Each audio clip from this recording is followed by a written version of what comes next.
Yo guys, Nappy Millie here, back like a bad habit. I was gonna do a gameplay today, but today we got the podcast, our Nerd Boys podcast channel, as well as I have midterms to study for in the projects.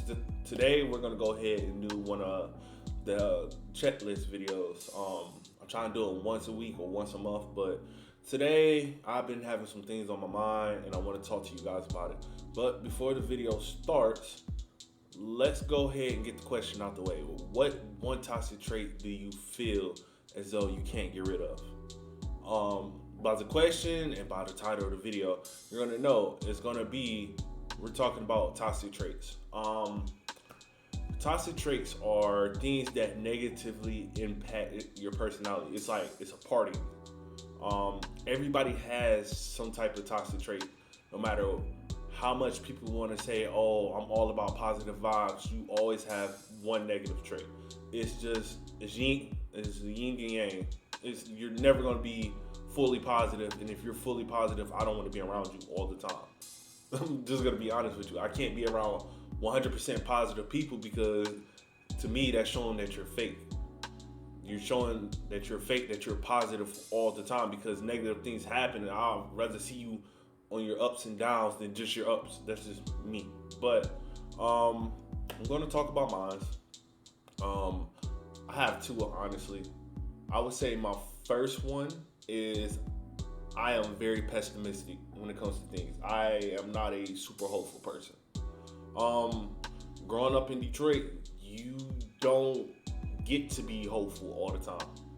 You don't get to be optimistic when you grow up in the hood and every day is a fight. You're literally fighting for your life every day.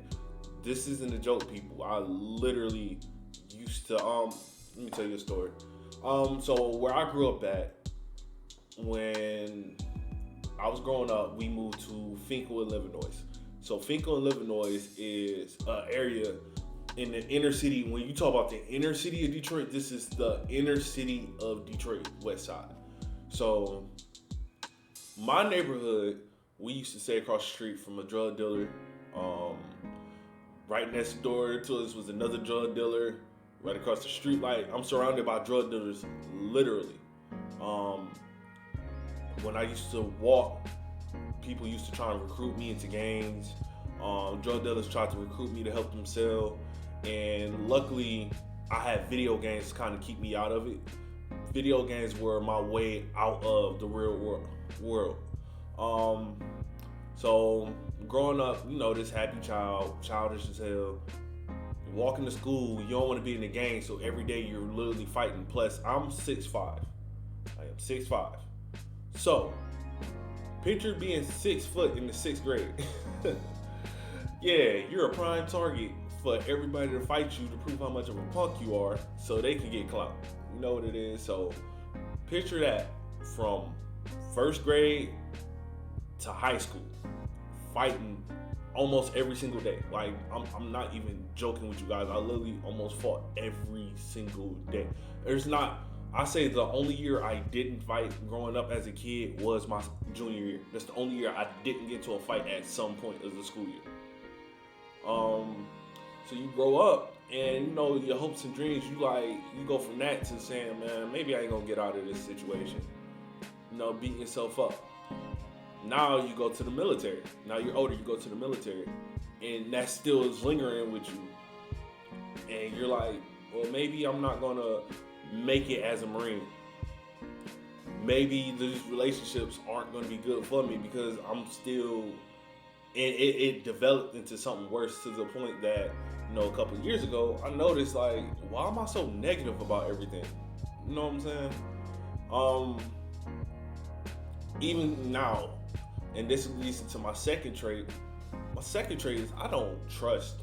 I don't trust. I don't trust nothing anyone tells me. I don't care how close you are to me. I don't trust you. And I know a lot of people that know me since the Nerd Boys podcast.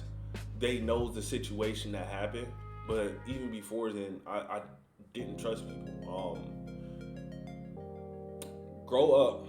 What made me stop trusting people, honestly, is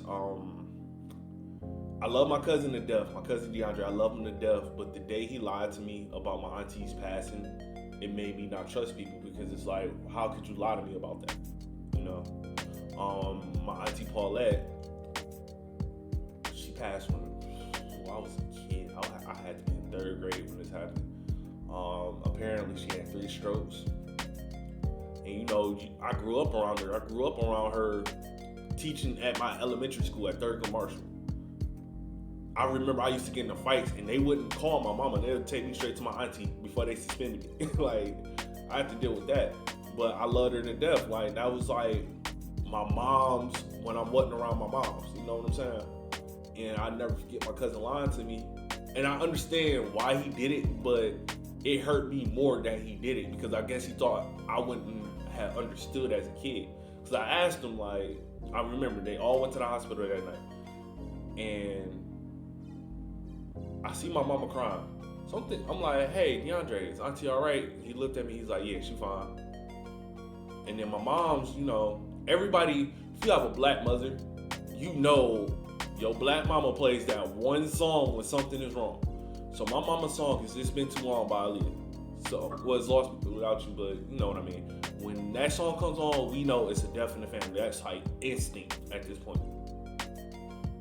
So, you know, that happened. Then the situation with my godmother, that extended it. Like, I have no trust for no one in this world, no longer. And I know it's toxic. I know it's bad, but I don't even let people get close to me no more. It was already bad because I was already gated. But after that situation, like, it's still, to me, it's still like, how can you be around somebody that basically helped you out, got you through everything, did everything for you, and you take a life like that? You know what I'm saying? So if somebody that I grew up around, like I grew up around this dude, did that to somebody, 2 people that I truly cared about, why would I care for somebody that's random? And I know it's toxic. It's toxic when I have a friend come over and she's talking to me and she asks me, what are the people you used to dealing with? And I can't tell her to her face the people I'm used to dealing with because I don't trust her enough to talk about my past. You know, I don't trust. It's bad when even your friends that went through it with you, you start to find a lack of trust in talking to them about certain situations. You don't even talk to your family. You kind of start to isolate yourself. It's hard for me to talk about things like this, but it's truly, I'm starting to isolate myself. And it's, a lot of people say go to therapy. I don't believe in therapy. I don't. Because therapy is there to find the cause. You know, this is my opinion. Let me get this correct. Because I know there's going to be some people that watch this video and not understand where I'm coming from. To me, therapy is weakness. It's a weak trait because I know where all my problems are rooted from. I don't need anybody to help me figure out how to therapize myself, or whatever the fuck the word is. When I do this YouTube and I talk to you guys and I engage with you guys, that's my therapy. That's my way around all the situations that's going on, you know? But I have to be honest, I've lost a lot of trust, and I do think on the darker side sometimes, you know. It's not me coping for views or nothing. This, like I said, this is on my mind. This is my way of coping and talking to you guys. You know, you guys are my therapy. Y'all are my therapists. I'm going to tell y'all about my life. You know, I'm going to be real with y'all because somebody needs to do it.